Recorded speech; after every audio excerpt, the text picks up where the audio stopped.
In today's video, I'll cover some of the more commonly asked follow-up questions in a job interview. And before I begin, keep in mind that more and more employers are choosing to define in advance which follow-up questions to ask for each and every question. Now, of course, you know that there will be more follow-up questions, or there will be different follow-up questions because no answers are perfect, but there is, a trend in this industry. So without further ado, let's just begin. The first one. The first follow-up question is, was this the best course of action, or would you do anything differently if you were to do it again? And these types of follow-up questions are especially, when you explain your approach that you employ to achieve a goal, but the solution was not clear-cut. So the interviewer tries to test you here. On one hand, was this really the best solution? On the other hand, whether if there's anything you admit that you could have done differently, and in many cases this is the case. So this would be the first one. The second one, was this something recent that you're talking about, or if it's not something recent, it's very old. As an example, they could even go as far as to ask you for another example, simply because the definition of behavioral interviewing is that they look at your past behavior to predict your future performance on the job. Whereas if your experience was very old and not enough significant, then they might also go this route. Now, my experience has shown that it's not always to your advantage to tell them exactly when the experience happened. So that's why many candidates don't actually tell them when the project happened. And this could be also a strategy you may want to consider for a job interview, especially if it's a project that you really think it's super relevant.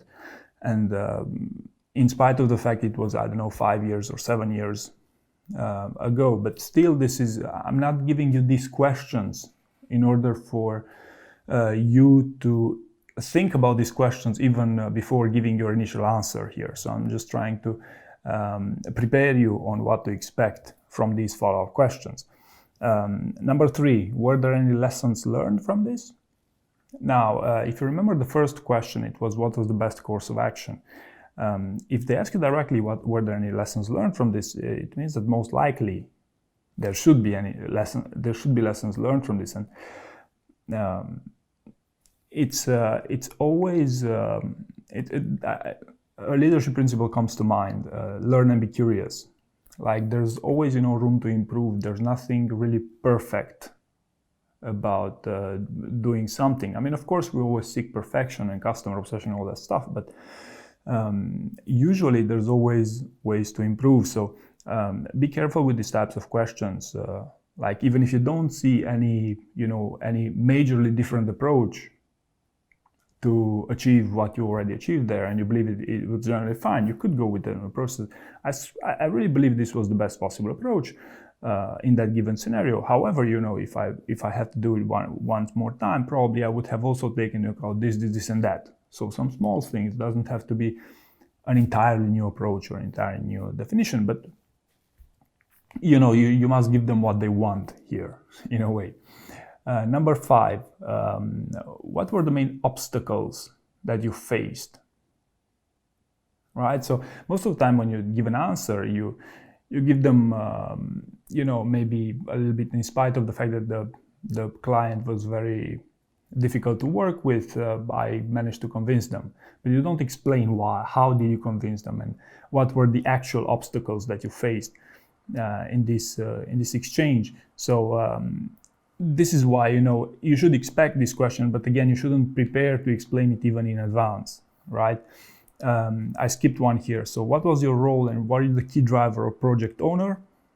Now, when you give an example, especially for more junior roles don't have that much experience, and they don't want to sound as if they've never worked on anything like this. So instead, they might give an answer of a project in which they weren't, the key driver project owner. They were just, a very insignificant role, and they weren't actually in charge of that decision that they're talking about in their example. So that's why the employer might deprobe you on this one, on were you actually the one who took the decision or not. So this is the primary area where a primary reason why they would ask you any such question. Of course, this also happens for more senior roles, but usually, it's for the junior roles. Number 6, could you quantify the results of the success or the failure that you're talking about? And I found this one a great method for you to role play and for you to test yourself on whether your answers, your star answers, if you want, make the most sense, especially for failure stories, because there it's very counterintuitive to sometimes, quantify your failure. Now, there are exceptions, where you cannot really, or it doesn't really make sense to quantify all that much. For example, if you have had a business that flopped, there's not much to quantify about the failure, but you could quantify the size of the business if you want. It was $2 million or something like this. Metrics are something that are very relevant to a discussion, and oftentimes if you find those that one metric or those 1 or 2 metrics that matter the most in a project, you significantly increase your probability to win over your interviewer. So that's why metrics and quantification, regardless of the role, I'm not talking here only about technical roles, regardless of the role, is super important. And finally, one of the most commonly asked follow-up questions that I'm aware of is, could you be more specific about the action, event, or situation?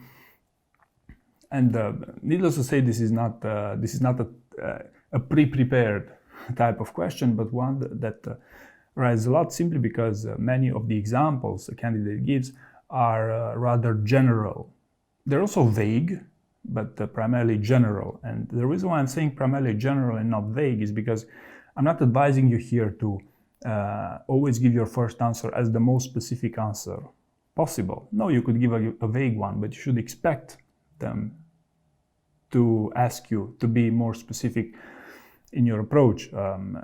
Some examples of questions: what's your management style? Now, of course, you cannot go, in this situation I'm like this, in this situation I'm like this, and you give 10 possible scenarios to give the perfect answer. No, probably you'll want to go a bit more general, which is fine. But keep in mind that you will want to be specific, and it's fine to a certain extent to be general in an interview. With, of course, the note that you want to be general for a small part of that interview, and the rest should be crisp and to the point. So there you go. This would be the 7 most commonly asked follow-up questions that I'm aware of. I also link them in the video description, and thank you very much for watching.